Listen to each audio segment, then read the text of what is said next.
On les rencontre partout, ces jeunes, robustes, puissants, fiers de l'être, souvent conscients, mais très souvent inconscients, inexpérimentés pour la plupart et rêveurs à fleur de l'âge pour vous parler de leurs ambitions. Ils constituent près de 60% de la population dans la société camerounaise et tiennent désormais à faire entendre leur voix. Le défi de l'emploi jeune, le défi du développement, le défi de la paix et de la stabilité, c'est un défi que nous devons relever tous les jours. La jeunesse a longtemps pointé du doigt les dirigeants, a longtemps regardé ailleurs pour ces solutions. Et les questions dans le cadre du Salon international de la jeunesse, de permettre à la jeunesse de s'auto-gérer et de prendre en main son destin.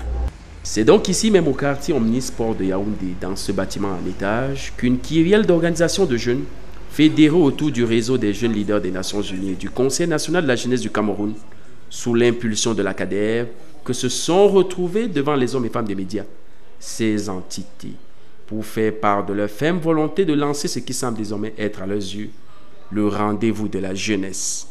Chaque jeune va venir poser toutes les questions relatives à la vie qu'il est en train de mener. Il aura les réponses à toutes ces questions. On va noter toutes les préoccupations et puis à la fin, on va sortir un mémorandum qui sera adressé à tous les États. C'est un village international qui va réunir plus de 180 pays qui seront au Cameroun. C'est le Cameroun qui accueille le premier village, le premier salon international de la jeunesse.